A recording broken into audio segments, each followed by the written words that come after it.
আমি কথা বলছি 20 এপ্রিল 2025, 16 এপ্রিল 2025 যখন বিএনপি ডিসেম্বরে নির্বাচন লাগবে, ডিসেম্বরে নির্বাচন দেন, এরকম একটা মোটামুটি মোটিভ নিয়ে অন্তর্বর্তীকালীন সরকারের প্রধান উপদেষ্টা ডক্টর মোহাম্মদ ইউনূসের সঙ্গে দেখা করেছে। তখন সেই দিন একাধারে এবং তার পরদিন 17 তারিখে বেশ অনেকগুলো খবর এসছে যে বিএনপি বের হয়ে বলেছে মনোকষ্ট, তারা অসন্তুষ্ট, ডেট পায়নি, রোডম্যাপ দেয়নি। প্রধান উপদেষ্টা বলেছেন ডিসেম্বর থেকে জুনের মধ্যে নির্বাচন, আইন উপদেষ্টা বলেছেন নির্বাচন জুনের মধ্যেই হয়ে যাবে। তারপর জামাতে ইসলামীর আমির লন্ডন থেকে এসে বলেছেন নির্বাচনটা তারা চান আগামী রমজানের আগে, যেটা এতদিন তারা ঝেড়ে কাশেননি। তারা বলেছিলেন যে সংস্কার শেষ হয়ে নির্বাচন হোক, এবার তিনি রমজানের আগে বলেছেন। এনসিপি সংস্কার শেষে নির্বাচন চায়। এই বিষয়গুলো 16 এবং 17 তারিখে। সেই সময়ে জামাতের প্রসঙ্গে আলাপ করতে গিয়ে আমি বলেছিলাম যে বিএনপি যে জায়গায় গেছে, বিএনপি এই ডিসেম্বরের মধ্যে নির্বাচন, এইটা বাংলাদেশের বাস্তবতার সাথে এখন কোথায় যেন একটা সাংঘর্ষিক মনে হয় কিনা। তো সেই জায়গায় বিএনপির বাদ দিয়ে আর গুরুত্ব দিলে একমাত্র দিতে হয় জামাতে ইসলামী।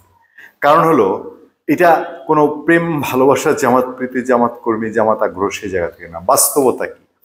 বাস্তবতা হচ্ছে জামাতে ইসলামী এই যে শেখ হাসিনার বিদায় সেখানে তার ভূমিকা, আওয়ামী লীগের বিদায় সেখানে ভূমিকা, এবং এর পরে যে স্ট্র্যাটেজিক পলিটিক্সটা করেছে, সারা বারবার টেকনিক্যালি বিএনপির সঙ্গে মারামারি কাটাকাটিতে যায়নি, কৌশলে বিএনপির লোকজনকে ছেড়ে দিয়েছে, খাও বাবা খাও, যা ইচ্ছা খাও, আর শুধু ধরিয়ে দিয়েছে জাতির সাথে দেখেন কেমনে খায়, কেমন খিদার লাগছে কেমনে খায়, অনেকটা এরকম না?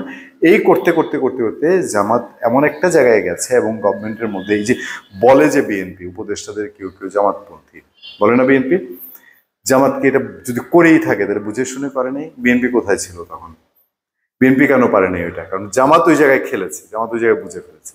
শুধু সেই জায়গা না, মজার কাহিনী কি জানেন?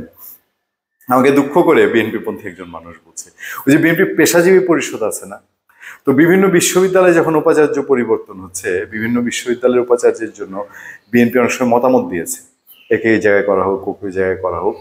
তো অনেক সময়ই সংশ্লিষ্টরা সেটা বিবেচনায় নিয়ে উপাচার্য তাকেই, বিএনপি যাকে বলেছে তাকেই দিয়েছে উপাচার্যের পদ। উপাচার্য পদটি পাওয়ার পরে দেখা গেল উনি বেসিক্যালি জামাতের মানুষ।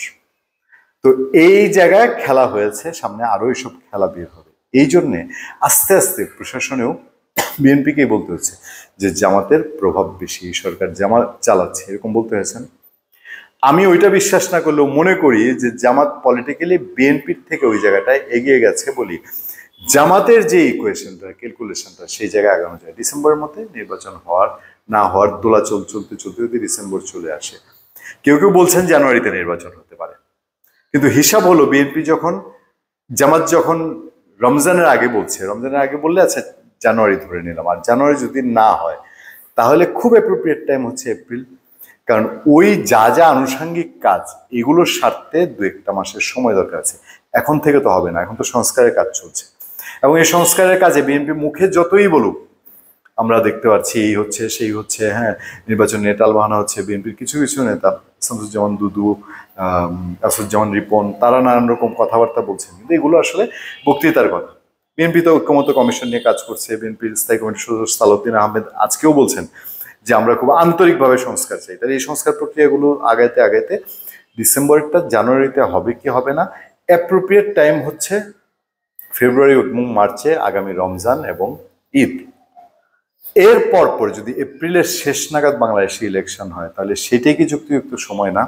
কারণ এপ্রিলের পরে আবার মে জুন দিকে ঝড় বৃষ্টি শুরু হবে, ঝড় বৃষ্টির মধ্যে বাংলাদেশে নির্বাচন করার ঝুঁকিটা কেউ নিতে চায় না। সেই প্রেক্ষাপটে এটাই কি মোটামুটি নিশ্চিত?